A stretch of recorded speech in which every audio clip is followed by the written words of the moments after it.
Partie 1. Cette section introduit la rupture systémique immédiate au sein de la finance mondiale, exposant le revirement secret des banques centrales sur leur politique des 3 dernières années. Elle détaille le passage d'une ère de baisse des taux à une probabilité massive de hausse, BCE, Japon, Fed, et définit le modèle cyclique en 3 phases.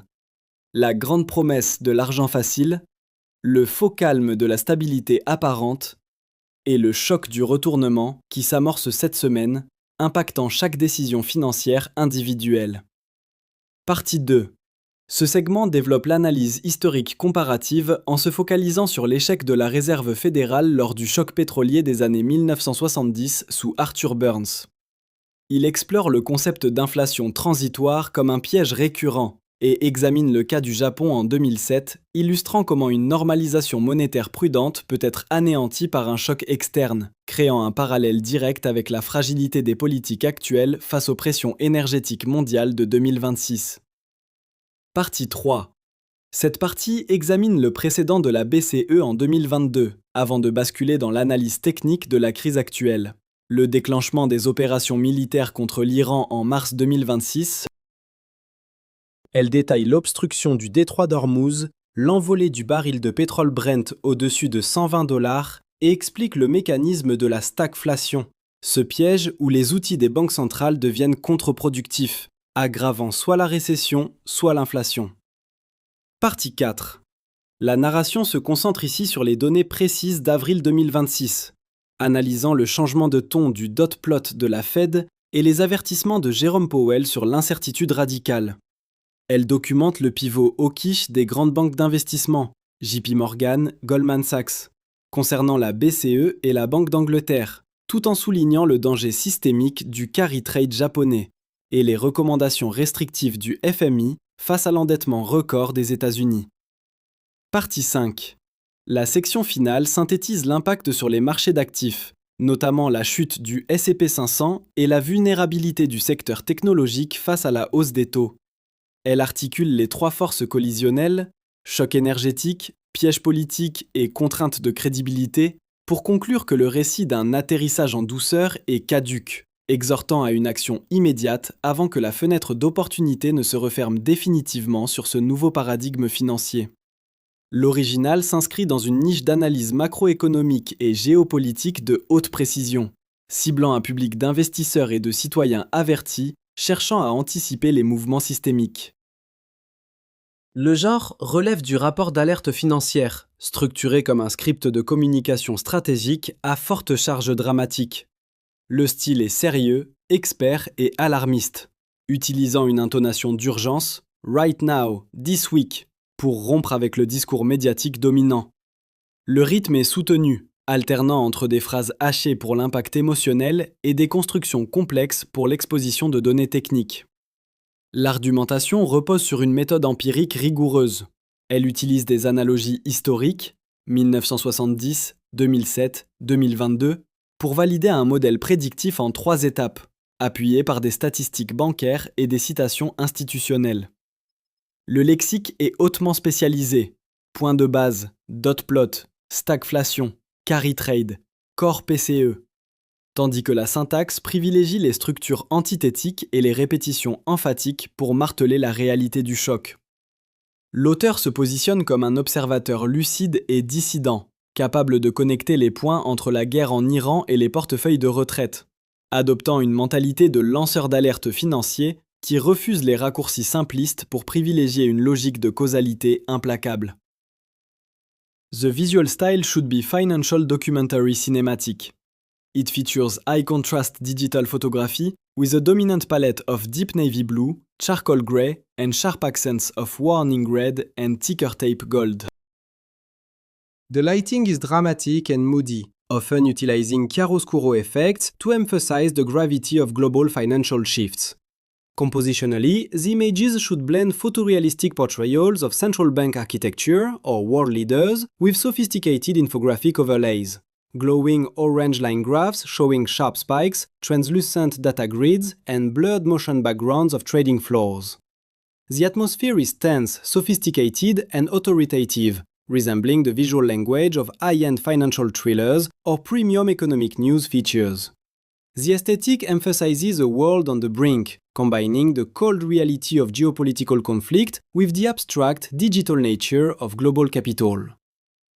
Quelque chose vient de se rompre irrémédiablement au cœur du système financier mondial, et ce n'est pas un événement lointain prévu pour le mois prochain.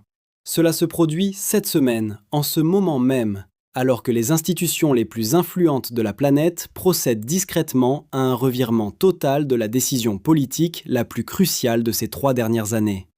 En dehors des salles de marché de Wall Street, le silence est quasi absolu, alors que les fondations mêmes de notre économie vacillent.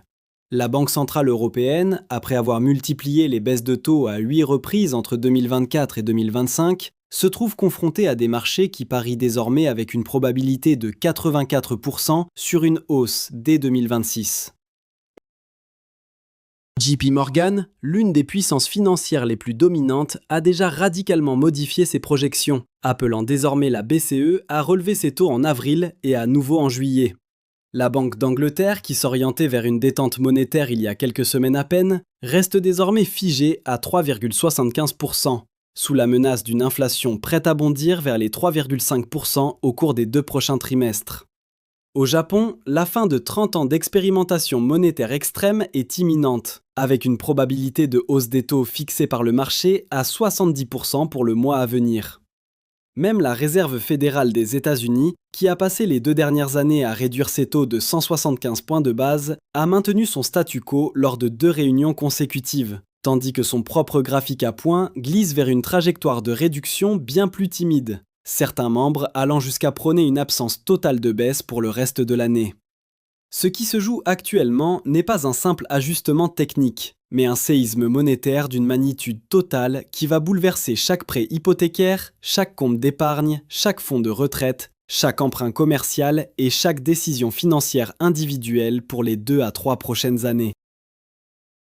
Ce revirement n'est pas le fruit du hasard ou d'une collision imprévisible de forces extérieures, contrairement au récit dominant des médias généralistes qui présentent cette inversion comme une surprise totale. Ce cadre de lecture est faux. Ce processus était prévisible et obéit à une séquence historique rigoureuse en 3 étapes qui se répète avec une régularité troublante à travers chaque grand cycle monétaire. La première phase, celle de la grande promesse, survient lorsque les banques centrales abaissent les taux de manière agressive en réponse à un choc économique, garantissant au monde que l'inflation est vaincue et que l'ère de l'argent facile est là pour durer. C'est un moment de soulagement collectif où les marchés célèbrent, où les emprunteurs se réjouissent et où les économistes prophétisent un atterrissage en douceur. À cette étape succède inévitablement celle du faux calme. Les taux ont été réduits, l'économie semble s'être stabilisée et l'inflation paraît refluer vers ses cibles. Les responsables monétaires multiplient les discours rassurants, tandis que les marchés intègrent de futures baisses supplémentaires. C'est ici que le piège se referme. Sur la base de ces prévisions fallacieuses de détente continue, les prix des actifs s'envolent, les charges de la dette augmentent et les modèles économiques entiers sont bâtis sur cette hypothèse de crédit bon marché. C'est précisément au moment où cette confiance est ancrée que se déclenche la 3e phase, le choc du retournement. Nous entrons dans cette étape cruciale cette semaine en temps réel.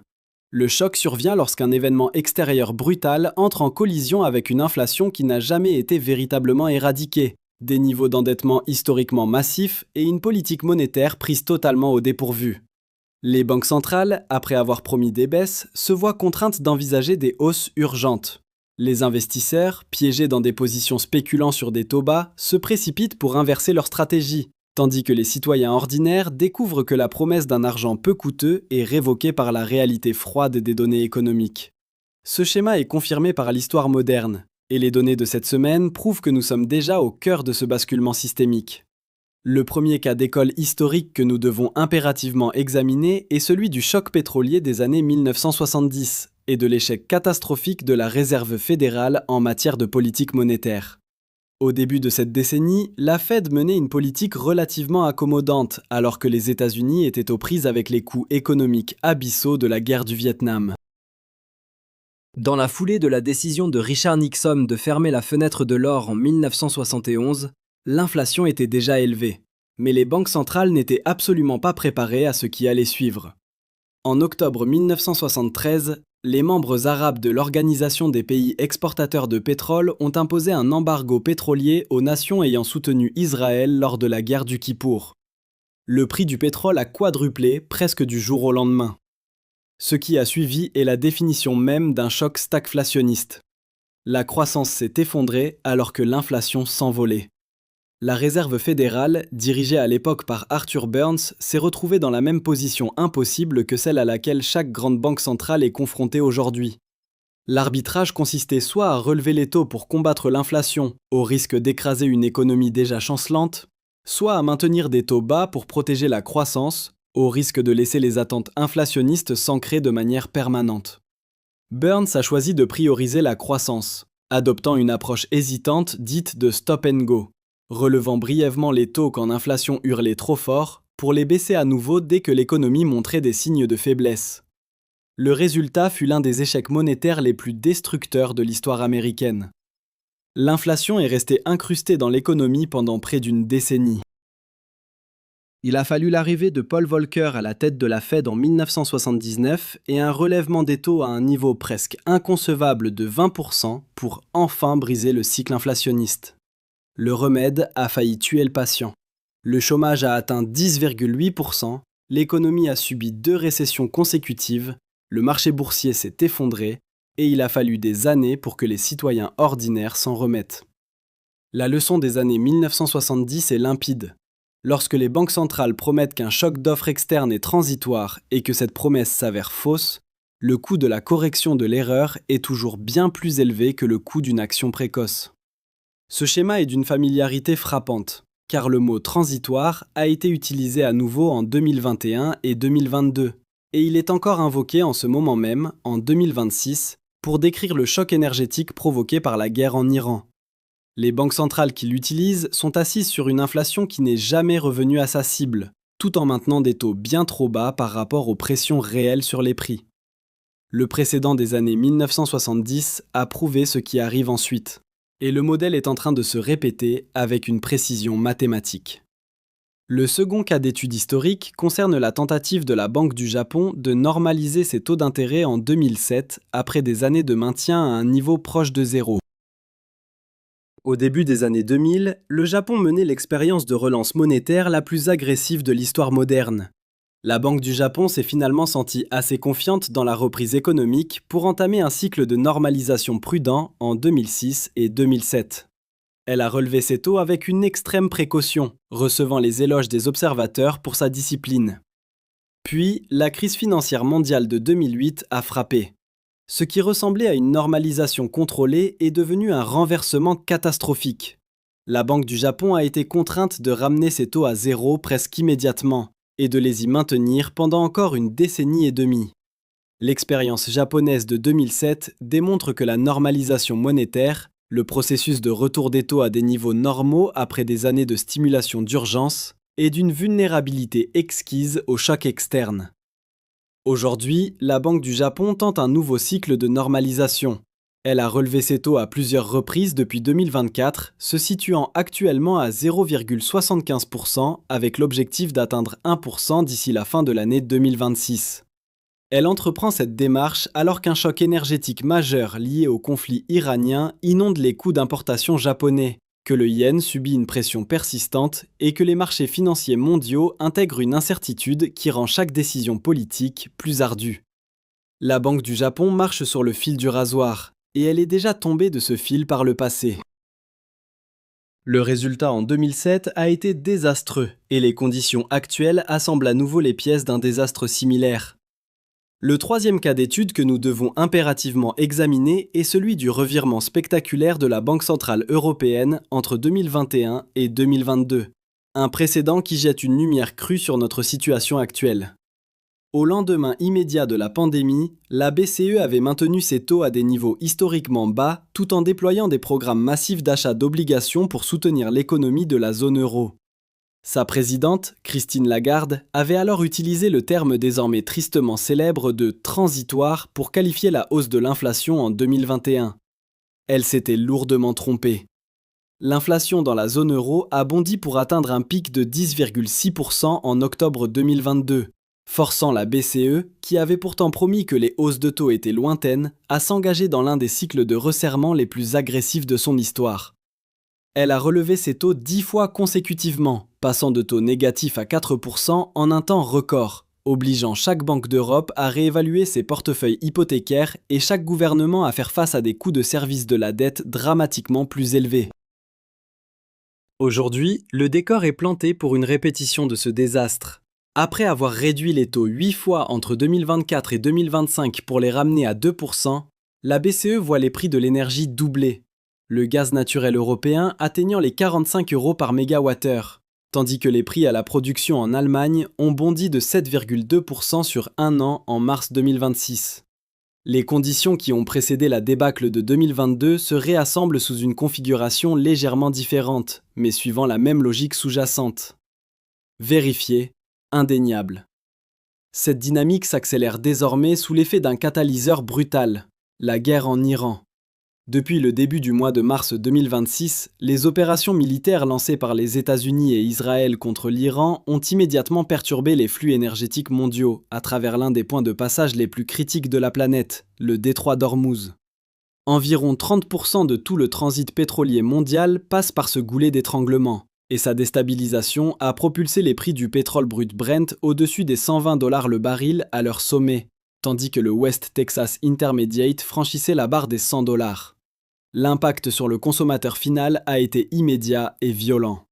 Aux États-Unis, le prix moyen national de l'essence ordinaire est passé de 2,92 $ le gallon à la mi-février à 3,84 $ le 18 mars, soit une augmentation vertigineuse de 31% en un seul mois. Malgré les déclarations de Donald Trump le 9 mars affirmant que la guerre était pratiquement terminée, les marchés ont rapidement cessé de croire à cet optimisme de façade après avoir été échaudés par des promesses non tenues.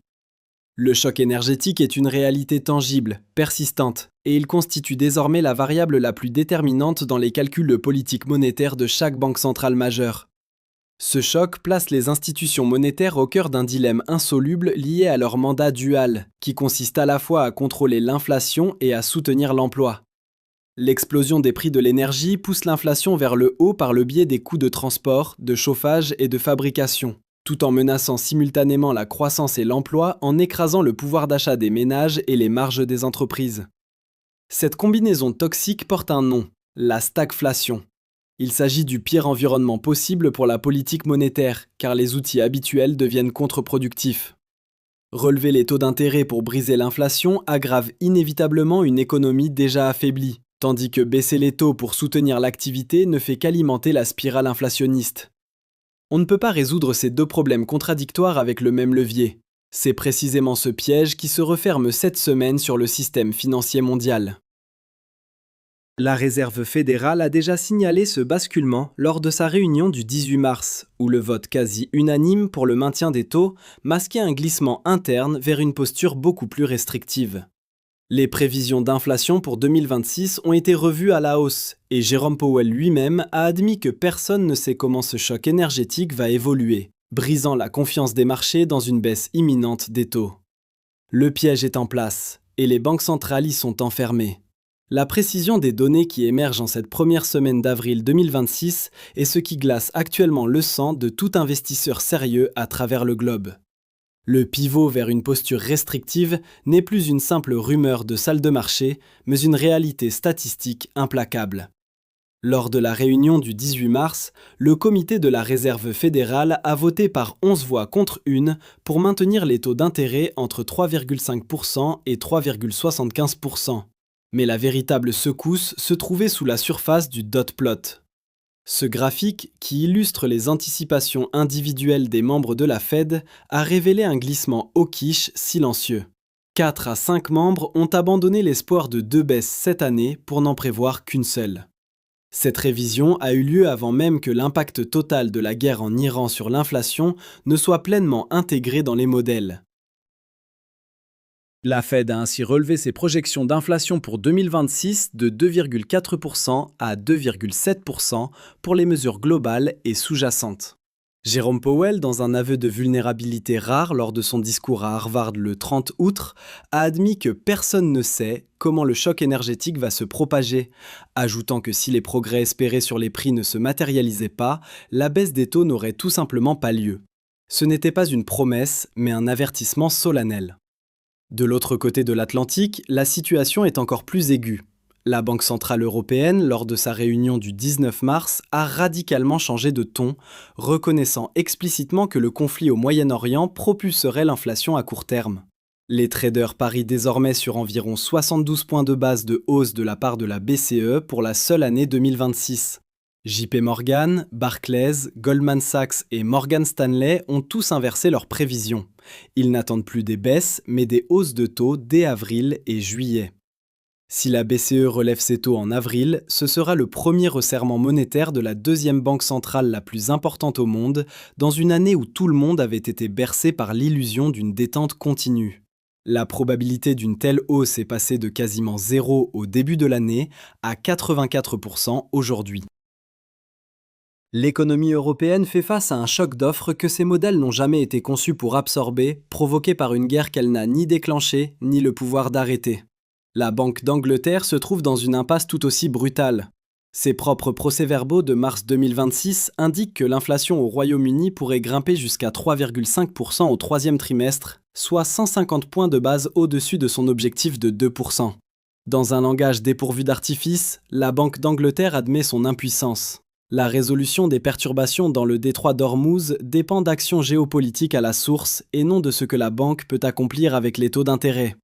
Pourtant, elle se sent obligée de répondre par la force. Le marché hypothécaire britannique, où des millions de ménages sont sur le point de refinancer leurs prêts, s'apprête à découvrir que les baisses promises se sont évaporées, remplacées par des hausses dont personne ne les avait avertis. JP Morgan prévoit déjà des relèvements de 25 points de base en avril et juillet, plongeant les emprunteurs dans une incertitude totale. Enfin, il y a le cas du Japon, véritable détonateur du système financier mondial. Avec un taux à 0,75% et une dissension interne poussant vers 1%, la Banque du Japon se prépare à sa plus forte hausse depuis 1995. Le danger ici est systémique, le carry trade. Depuis des décennies, les investisseurs mondiaux empruntent des yens à taux zéro pour investir dans des actifs à plus haut rendement ailleurs. Chaque hausse de taux japonaise rend ce mécanisme plus coûteux et force le débouclage massif de ces positions. Nous avons eu un avant-goût de cette dynamique en août 2024, lorsqu'une légère hausse avait provoqué un krach éclair effaçant des billions de dollars en quelques jours. Aujourd'hui, le ressort est encore plus tendu. Le FMI lui-même a jeté de l'huile sur le feu le 2 avril en déclarant publiquement qu'il n'y avait que peu de marge pour baisser les taux en 2026. En pointant également du doigt la dette fédérale américaine, qui a atteint 123,9% du PIB, le FMI souligne que le maintien de taux élevés n'est plus seulement un inconvénient, mais une menace structurelle pour la solvabilité des États. Le paradigme du higher for longer n'est plus une théorie, c'est un piège qui se referme sur l'ensemble de l'architecture financière globale.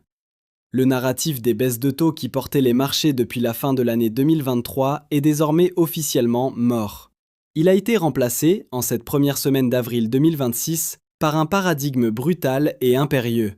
Celui du maintien prolongé des taux à des niveaux élevés, voire de nouvelles hausses imminentes. Toute décision financière que vous aviez différée dans l'espoir d'une baisse significative du coût du crédit doit aujourd'hui être impérativement réévaluée sous le prisme de ces nouvelles hypothèses de travail. Le marché de l'énergie est redevenu le moteur souverain de la politique monétaire mondiale. La durée et l'intensité de la guerre en Iran détermineront si la Banque centrale européenne agira dès avril ou attendra juin.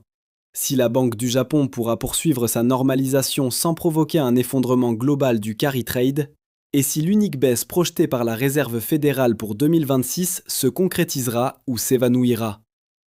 L'énergie est la variable maîtresse, et cette variable échappe totalement aux modèles économiques classiques pour dépendre uniquement de développements géopolitiques imprévisibles qu'aucune banque centrale ne peut influencer. Il existe désormais une divergence béante entre ce que les autorités monétaires peuvent contrôler et ce qui leur échappe. Jérôme Powell a admis lors de son intervention à Harvard que les outils de la Fed n'avaient aucun effet significatif sur les chocs d'offres. C'est un aveu de faiblesse historique de la part du banquier central le plus puissant du monde. Cela signifie que le seul levier à sa disposition est celui de la demande. Ralentir l'économie, augmenter le coût de l'emprunt et refroidir brutalement la consommation. Pour les ménages ordinaires, déjà éprouvés par 3 années d'inflation au-dessus de la cible, ce manuel de crise est particulièrement douloureux. Les marchés d'actifs reflètent déjà cette tension systémique. L'indice SPY, qui suit le S&P 500, affichait une baisse de 7% au 30 mars 2026, tandis que l'indice VIX, le baromètre de la peur à Wall Street, grimpait à 30,61, se situant au 95e percentile de sa fourchette annuelle. Le rendement du Trésor à 10 ans a bondi de 3,97% fin février à 4,44% fin mars. Un mouvement violent qui compresse mécaniquement les valorisations des entreprises de croissance et du secteur technologique. Ce dernier représente à lui seul 32% du S&P 500, ce qui le rend extrêmement sensible à toute hausse du taux d'actualisation. Des taux plus élevés ne font pas que ralentir l'activité. Ils réduisent mathématiquement la valeur actuelle des bénéfices futurs, forçant les fonds souverains et les institutions à repositionner massivement leurs capitaux. Le risque systémique majeur reste cependant tapi dans l'ombre du carry trade japonais. Avec une banque du Japon à 0,75% et une probabilité de 70% d'une hausse supplémentaire imminente, nous faisons face à un détonateur actif sous l'ensemble du système financier. Chaque renforcement du yen force le débouclage de positions massives empruntées à bas coût pour être investies ailleurs. Le marché n'a pas encore pleinement intégré ce qui se passerait si la BCE, la Banque du Japon et la Banque d'Angleterre procédaient à un resserrement synchronisé alors que la Fed maintient ses taux. Ce scénario constituerait le resserrement le plus coordonné depuis 2022, mais dans un contexte bien plus fragile. Les charges de la dette sont plus lourdes, l'incertitude géopolitique est plus profonde, et les banques centrales ont perdu la flexibilité nécessaire pour faire machine arrière après l'erreur initiale sur le caractère transitoire de l'inflation. En 2022, les marchés n'avaient pas encore subi le choc des tarifs douaniers, ni une décision de la Cour suprême déclarant illégaux 166 milliards de dollars de collecte de tarifs. En conclusion, ce que nous observons est la collision frontale de 3 forces. La première est le choc énergétique iranien, poussant le pétrole au-dessus de 100 $. La deuxième est le piège politique des banques centrales, contraintes de renier leurs promesses de baisse au pire moment. La troisième est la contrainte de crédibilité, où la peur de répéter les erreurs des années 1970 rend les institutions plus agressives qu'elles ne le seraient normalement. Cette collision ne produira pas un atterrissage en douceur. Le retournement brutal de cette semaine n'est pas une simple note de bas de page. C'est le chapitre central qui définira l'année 2026. La fenêtre pour comprendre ce modèle et agir est extrêmement étroite. Abonnez-vous et activez les notifications, car la suite portera sur les actifs spécifiques ayant survécu à ce type d'environnement par le passé. Le retournement des taux est la réalité qui définit désormais tout le reste, et vous venez d'en lire la conclusion logique.